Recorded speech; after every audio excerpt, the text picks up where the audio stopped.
Luxury విల్లాలు, 52 కిలోల బంగారం, 234 కిలోల వెండి, లెక్కలేనన్ని ఇల్లులు. అతని మొత్తం ఆస్తుల విలువ ఎంతో తెలుసా? 400 కోట్ల రూపాయలకు పైనే. ఇంతకీ ఈ అపర కోటీశ్వరుడు ఎవరనేది తెలిస్తే మాత్రం ముక్కున వేలేసుకుంటారు. అతను ఒక కానిస్టేబుల్. మధ్యప్రదేశ్ రవాణా శాఖలో అక్రమ పత్రాలు, అబద్ధపు అఫిడవిట్ల ద్వారా వారసత్వపు ఉద్యోగాన్ని పొందాడు. అనతి కాలంలో అవినీతి సామ్రాజ్యాన్ని నిర్మించాడు. అనూహ్య రీతిలో కోట్లకు పడగలెత్తాడు. ఆర్టీఓ కానిస్టేబుల్గా పనిచేస్తూ లైసెన్సులు, వాహన రిజిస్ట్రేషన్లు, రోడ్డు ట్యాక్స్ వంటి విషయాల్లో అవినీతికి పాల్పడి కోట్లు సంపాదించాడు.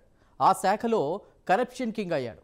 ఇక అతనిపై వెల్లువెత్తినటువంటి అవినీతి ఆరోపణలతో ఎంట్రీ ఇచ్చిన ఇన్కమ్ ట్యాక్స్ డిపార్ట్మెంట్ అధికారులకు అతని అవినీతి సామ్రాజ్యాన్ని చూసి దిమ్మ తిరిగి మైండ్ బ్లాక్ అయింది.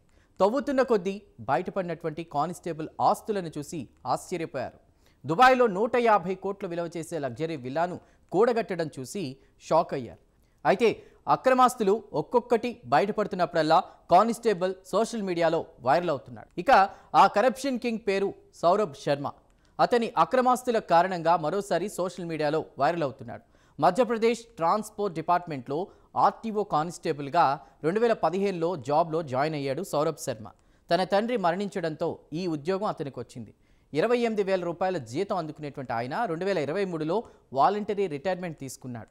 అయితే సౌరభ్ శర్మ ఆర్టీఓ కానిస్టేబుల్గా పనిచేస్తూ లైసెన్సులు, వాహన రిజిస్ట్రేషన్లు, రోడ్డు ట్యాక్స్ వంటి విషయాల్లో అవినీతికి పాల్పడి కోట్లు సంపాదించాడని ఆరోపణ రావడంతో ఇన్కమ్ ట్యాక్స్ రైడ్ జరిగింది.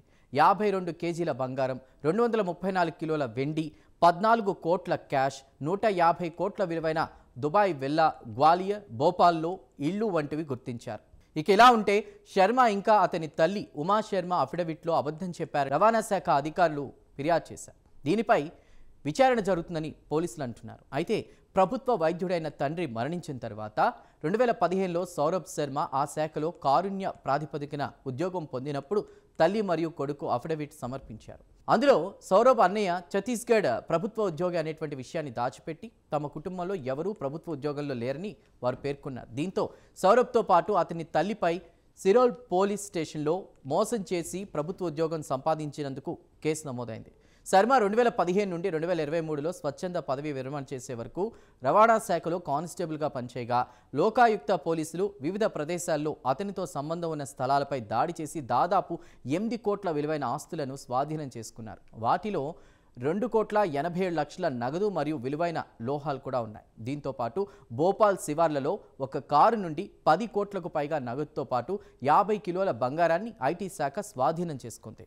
లోకాయుక్త ఎఫ్ఐఆర్ తర్వాత శర్మపై మనీ లాండరింగ్ కేసు దర్యాప్తును ఈడీ నమోదు చేసింది.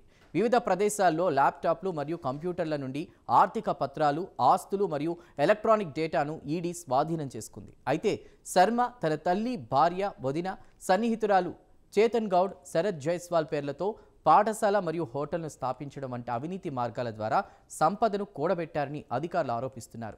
ఏది ఏమైనా ఓ కానిస్టేబుల్ స్థాయి వ్యక్తి అవినీతి ఈ స్థాయిలో ఉందంటే మన దేశంలో కరప్షన్ ప్రభుత్వ వ్యవస్థలో ఏ స్థాయిలో పాతుకుపోయిందో అద్దం పడుతోంది.